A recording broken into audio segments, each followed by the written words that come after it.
Lembro-me de Belarmino que se debruçava no seu peitoril para saudar a alvorada e comungar com o alto na patena augusta da prece. Aqui, à mesa singela em que me parece ainda ver debruçado o vulto constrangido e triste de João de Azevedo, exercitando a programação das atividades convenientes ao seu caso nos campos carnais. Acolá, dispostos pitorescamente sob os cortinados olentes das galhadas do parque, estão os bancos onde eu e meus velhos companheiros de infortúnio nos recreávamos, falando das esperanças que acendiam energias novas em nosso imo. Contemplo esses pequenos nadas e as lágrimas me acorrem aos olhos. São as saudades que sussurram angústias no recesso de minha alma, dizendo que devo imitá-los sem detença, à procura de solver as dívidas incômodas da consciência. Jamais, no entanto, me deixei ficar ocioso. Procuro serenar o coração entristecido ao lado de meus caros conselheiros, dando-me ao afã de servir aos mais sofredores do que eu. Reparto-me entre as tarefas do hospital e variadas outras incumbências ao meu alcance, tanto na crosta do planeta como no perímetro dessa colônia, únicos limites que poderei transitar enquanto não apresentar à grande lei os testemunhos devidos. Mas nada disso será capaz de arredar das minhas ansiosas preocupações o juízo que de mim mesmo faço. Juízo depreciativo daquele que sabe que principia a incorrer em novas faltas, agravando voluntariamente as responsabilidades que já lhe pesam. Dir-se-ia que não passo de um inescrupuloso parasito a ocupar locais que melhor caberiam a outrem. E o rubor me cobre as faces sempre que, pelas alamedas pitorescas da cidade, me entrecruzo com Aníbal de Silas, com Epaminondas de Vigo e Souriomar, os quais há muito me dispensaram de suas aulas, até que, com a experiência do Renascimento, possa eu dignamente provar os valores adquiridos.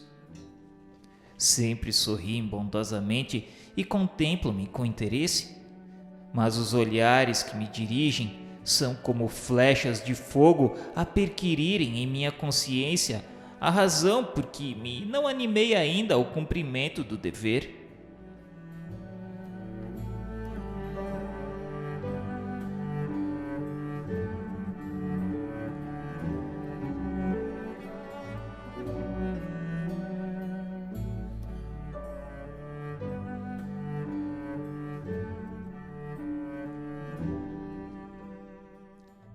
Carlos de Canalejas e Ramiro de Guzmán muito me têm aconselhado nestes últimos tempos. Antes de partir para a reencarnação, fez Roberto que se estreitasse minhas relações de amizade com o seu antigo sogro e amigo, recomendando-lhe ainda que, se não olvidasse de a mim, narrar algum dia a história dramática de Leila, cujo amor transportou as culminâncias da dor o coração de ambos. Tenho servido sob sua assistência frequentemente, o que me forneceu vasto campo de trabalhos no setor terreno, pois, como sabemos, é ele o chefe da seção de relações externas. Sob sua orientação tenho visitado os amigos de outrora, agora de volta ao cárcere carnal. Há cerca de 2 meses regressei de um estágio de 12 semanas nas plagas brasileiras, onde serviços de experiência no campo da propaganda das verdades sublimes que hoje me edificam absorveram minhas preocupações. Levou-me o bom mentor a visitar Mário Sobral, reencarnado em certa capital tumultuosa do Brasil. Não me contive e deixei-me prorromper em copioso pranto à beira do grabato em que vi repousando o corpo mutilado do desgraçado amante e assassino da formosa Eulina. Sua habitação miserável, construída em frágeis tábuas de pinho e folhas de zinco arruinado pelo tempo, é a expressão da mais sórdida miséria dos brasileiros jungidos aos fogos de expiações dolorosas na reconstrução sublime de si mesmos. Mas também é o único lar que convém a reencarnação de um antigo boêmio vaidoso dos dotes físicos que pelos antros de vadiagem brilhante e pela infâmia dos lupanares desbaratou a herança paterna honrada e dificultosamente adquirida nos labores campestres. Andrajosamente vestido, pés descalços, crestados pela continuação do contato com as pedras e poeiras das estradas em que transita, mutilado das mãos, cabelos ainda revoltos, despenteados, tal qual o vimos desde o vale sinistro no invisível, traços fisionômicos semelhantes aos que conhecíamos no além, enfermo e nervoso, atacado de estranha enfermidade que lhe tortura a traqueia como os canais faríngeos, o que o leva frequentemente a crises penosas, atraindo febre alta e tornando-o afônico, sem família, porque outrora em Lisboa ultrajou o círculo familiar em que havia nascido, honrado e amorável, que a providência lhe permitira a fim de que, ao seu contato virtuoso, se munisse de boa vontade para realizações honestas. Pobre, miserável, mesmo faminto, porque não foi depositário fiel no pretérito dos bens materiais que o céu lhe confiara, antes dissipou-os, deles se valendo para a perversão dos costumes. Analfabeto, uma vez que universitário em Coimbra na existência pregressa, não aproveitara para nenhuma finalidade nobre a rica cultura intelectual com que a ciência das letras o dotara. Antes deixou-se resvalar para a improdutividade, conturbando-se na bruteza dos costumes e incapacidades morais para a edificação de si mesmo como dos semelhantes. O que eu tinha agora sob meu olhar apavorado já não era aquele Mário cujo verbo brilhante e farto vocabulário encantava os companheiros de enfermaria, mas um infeliz mendicante que estendia súplicas à caridade dos transeuntes. Era a ruína social reduzida ao mais baixo e amarguroso nível que me fora possível contemplar. E por isso mesmo prorrompi em pranto compadecido e angustiado. Mas ao meu lado Ramiro de Guzmán sorria enternecido, tentando reconfortar-me com a luminosidade consoladora das sábias apreciações emitidas. Dizia ele que eu estava exagerando, pois não contemplávamos ali um repositório de ruínas naquele casebre ou naquele fardo corporal mutilado, mas apenas trabalho de reerguimento de uma alma pertencente à imortalidade, a quem os fogos de sinceros remorsos fustigaram, impelindo-a a conquistas enobrecedoras. Estava ele profundamente arrependido do passado, como podíamos recordar.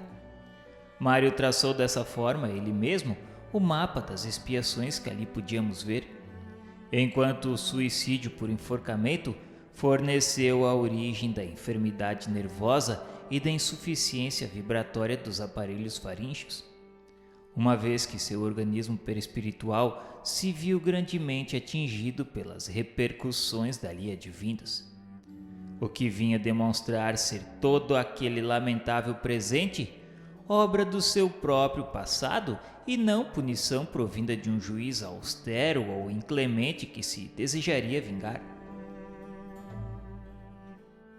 Ramiro continuou com uma pergunta que me fez enrubescer as faces. Pediu se eu contemplava ali apenas ruínas?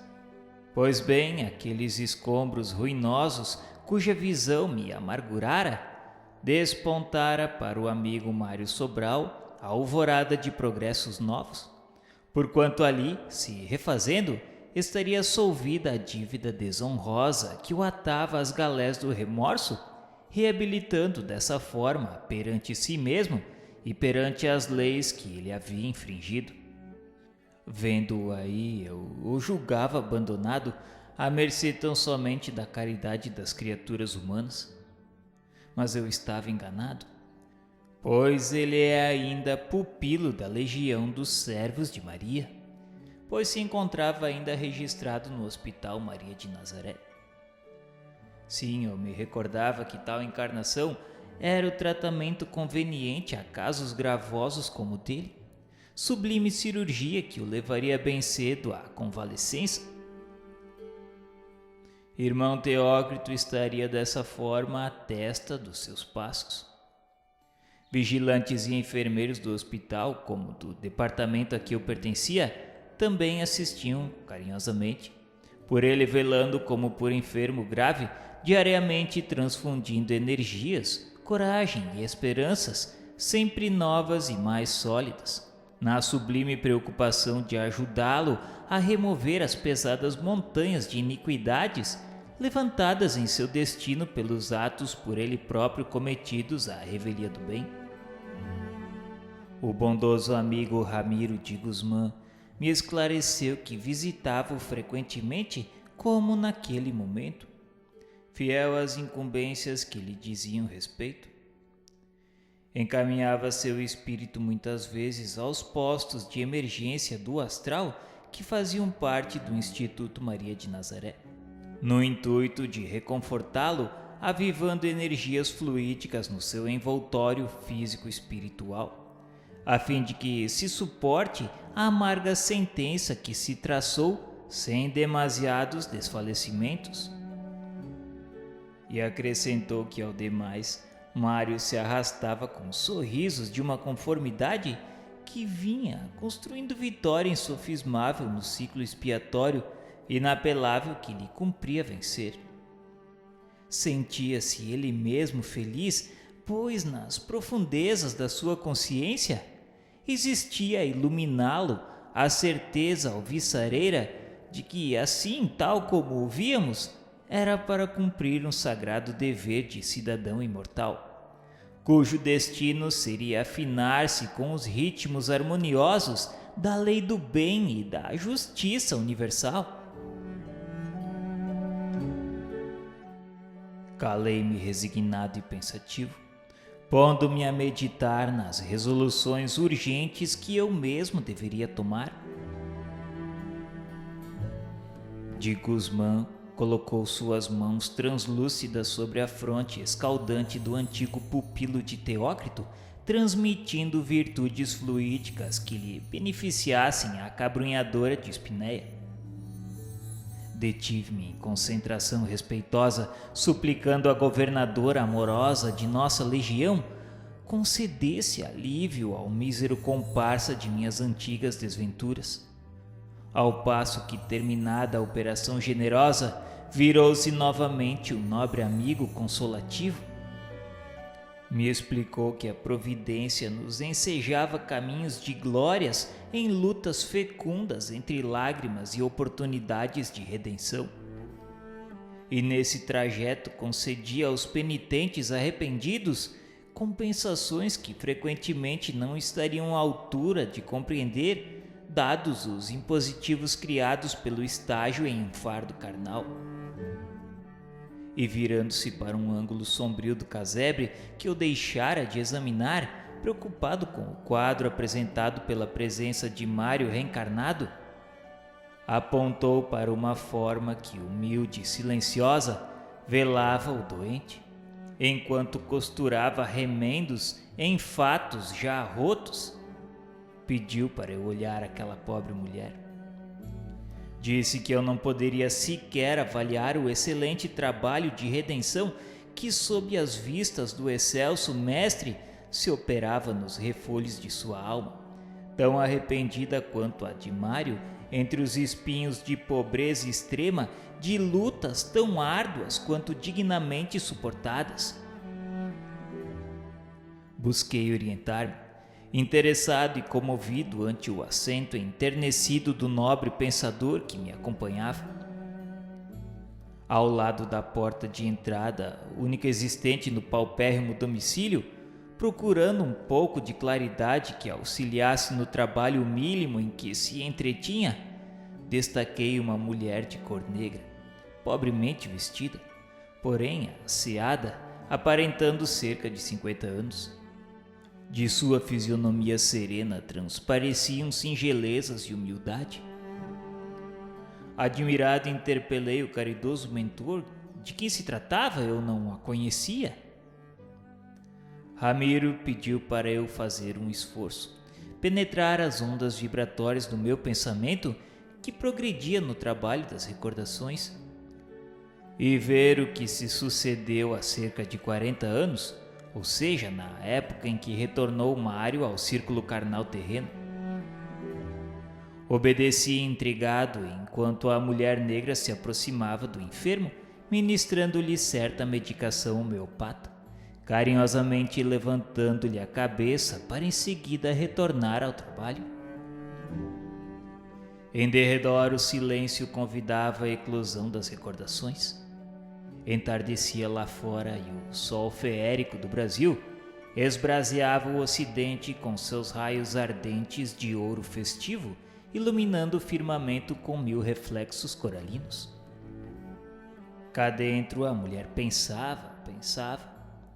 Em torno do seu cérebro as imagens se erguiam em agitações e sequências caprichosas, enquanto apavorado e comovido, eu lia e compreendia como num edificante livro aberto diante de meus olhos. Mário renascera em Lupanar. Sua mãe, inconformada com a maternidade, observando para cúmulo de desgraça a mutilação deprimente e vendo o filho sem forças para soltar os álacres vagidos do recém-nascido, meio sufocado por contrações espasmódicas, qual se mãos férreas o desejassem prematuramente estrangular, encheu-se de horror e prorrompeu em excruciante pranto, repelindo o monstrengo que concebera. Tratava-se de infeliz pecadora a quem a maternidade seria empecilho à continuação da liberdade que se permitia. Contrafeita, pois, confiou o miserável rebento a uma pobre lavadeira que vivia pelas imediações, honestamente curvada sobre as duras tarefas impostas pela pobreza, prometendo gratificá-la mensalmente pelos serviços prestados ao pequenito. Aqueceu a boa operária, não visando tão só ao acréscimo do rendimento para sua desprovida bolsa, mas principalmente obedecendo aos impulsos caritativos do bem formado coração que trazia. Porquanto adepta de um farto manancial de luzes e esclarecimentos, a terceira revelação, não obstante a condição obscura que ocupava no plano social, sabia que a adoção daquele entezinho que assim entrava na vida terrena, rodeado de tão sombrios informes do passado e tão desoladoras perspectivas no presente, seria certamente desígnio traçado pelo alto. Recebeu-o, pois, em sua humilde choça, procurando amá-lo quanto possível, já que a sua porta batia ao nascer. Tinha ainda uma filha, menina de 10 anos, pensativa e trabalhadora, e que obedientemente cooperava com a mãe nas lides difíceis de cada dia. Afeiçoou-se ao irmãozinho que o destino lançara em seus braços, e para auxiliar o esforço materno, criou pacientemente o desgraçado enfermo, dedicando-se durante 40 anos à desvanecedora missão, como jamais o faria uma grande dama. Morrendo-lhe a genitora havia mais de 15 anos e falhando bem cedo a promessa da gratificação pela mãe irresponsável feita no momento do repúdio ao filho infeliz, ali estava ainda fiel no posto de abnegação, trabalhando para que o desventurado irmão tivesse de esmolar pelas ruas o menos possível. Aproximei-me da mulher e, num gesto de agradecimento pelo muito que vinha concedendo ao meu amigo querido, descansei a destra sobre aquela fronte negra que, para mim, naquele momento, era como se aureolasse de adamantinos fulgores. Que Jesus a abençoe, minha irmã, pelo muito que faz pelo pobre Mário, a quem sempre conheci tão sofredor. Murmurei, sentindo lágrimas doloridas invadirem meus pobres olhos espirituais. Doutor Ramiro de Guzmán, aproximando-se grave como reverenciando a lei sublime, cujo magnânimo esplendor cintilava naquele tugúrio propício à redenção, sussurrou, surpreendendo-me até o assombro. Disse ele que talvez ainda eu não adivinhasse quem era aquela ali, encoberta naquele envoltório corporal de cor negra, desdobrando-se em atividades cristãs a serviço do próprio reerguimento espiritual. E porque eu o fitasse interrogativo, me respondeu: meu Deus, era Eulina!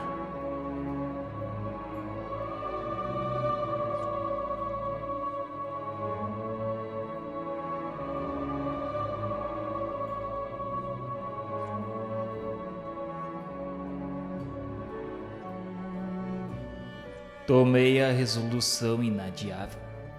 Seguirei amanhã para o departamento de reencarnação a caminho do recolhimento para tratar do esboço corporal físico terreno, cuidando de pesquisas para o ambiente mais propício ao renascimento reparador. Consultei todas as autoridades da colônia afeta ao meu caso e foram unânimes em me reanimar para o indispensável e proveitoso certame. Desejei levantar eu mesmo o programa para as minhas tarefas de reajustamento às leis infringidas pelo suicídio, pois que possuo lucidez suficiente para tomar responsabilidade de tal vulto. Hei de cegar aos 40 anos, mas cegar irremediavelmente, como se as órbitas vazias de Jacinto de Ornelas se transferissem para minha máscara fisionômica depois de 3 séculos de expectativa do meu espírito dolorosamente apavorado diante da imagem incorruptível da justiça. Consultei, todavia, pedindo inspiração e auxílio, os mestres queridos Aníbal de Silas, Epaminondas de Vigo e Soriomar, também Teócrito, os quais carinhosamente atenderam minha solicitação por me ajudarem a equilibrar as linhas gerais da programação com os dispositivos da lei. Todavia, só após minha internação no recolhimento subirão os informes para o beneplácito do templo. Afiançaram-me aqueles amigos queridos que se debruçarão sob meus passos, guiando-me na senda do dever, inspirando-me nas horas decisivas, quais tutelares incumbidos da minha guarda, enquanto durar meu estágio neste generoso instituto. Disseram-me que a assistência médica aquartelada no departamento hospitalar acompanhará a evolução do meu próximo futuro envoltório carnal desde o embrião no sagrado escrínio genético até os derradeiros instantes da agonia e da separação do meu espírito do fardo que arrastarei para a recuperação do tempo perdido com o suicídio. Dar-se-á minha libertação nos liames físicos terrenos aos 60 anos de idade, tendo, portanto, 20 anos para olhar só para dentro de mim mesmo, a realizar trabalho fecundo e glorioso de autoeducação por domar manifestações do orgulho que em meu ser não se extinguiu ainda. Frequentemente assalta-me o receio de uma nova queda, do olvido dos deveres e tarefas a cumprir uma vez submerso no oceano de uma redição corporal. Ouvido tão comum ao espírito que ensaia a própria reabilitação.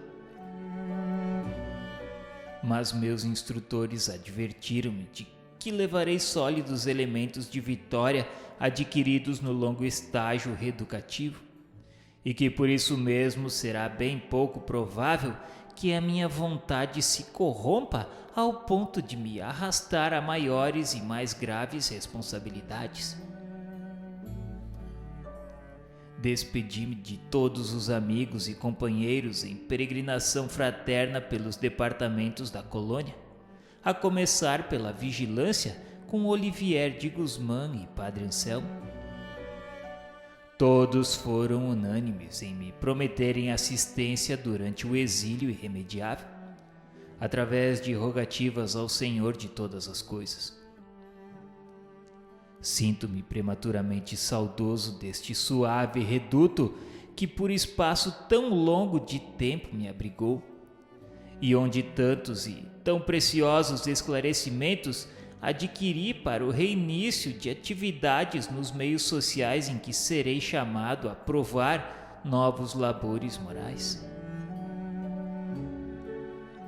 Há alguns dias verdadeira romaria de amigos acorre a este internato a fim de visitar-me. Chefes de seção, enfermeiros, vigilantes e até psiquistas e instrutores abraçam, felicitando-me pela resolução tomada e augurando dias gloriosos para o meu espírito nos serviços de reabilitação. Apresentam-me ainda cheios de bondade e estímulo, votos de vitória e aquisição de méritos.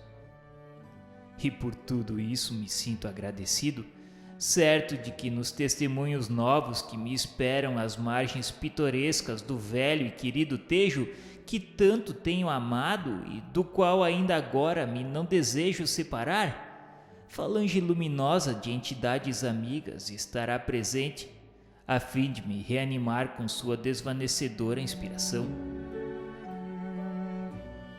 E ontem me ofereceram um festim de despedida. Surpresa confortadora esperava-me em meio dessa reunião, onde a fraternidade e a beleza mais uma vez ditavam suas intraduzíveis expressões. Através dos nossos possantes aparelhamentos de visão à distância, pude contemplar pela primeira vez a formosa mansão do templo na plenitude da sua harmonia e intraduzível beleza ambiente.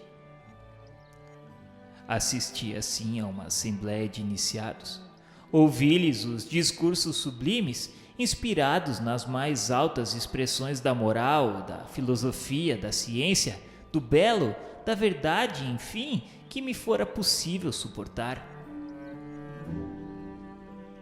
No santuário onde se reuniam, lá estavam a mesa augusta da comunhão com o alto e os 12 varões responsáveis por toda a colônia, unidos em identidade de vistas e ideais para o solene momento da prece.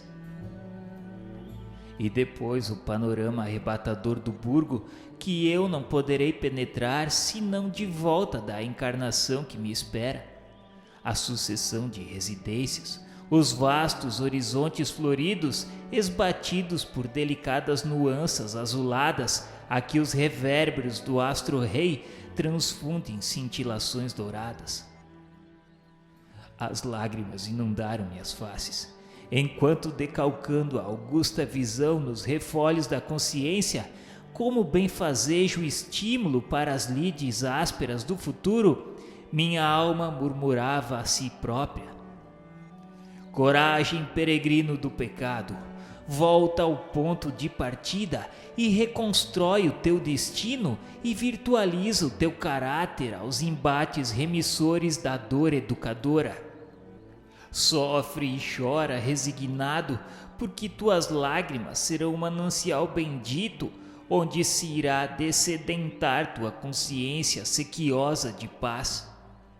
Deixa que teus pés sangrem entre os cardos e as arestas dos infortúnios das reparações terrenas, que teu coração se despedace nas forjas da adversidade, que tuas horas se envolvam no negro manto das desilusões, calcadas de angústias e solidão.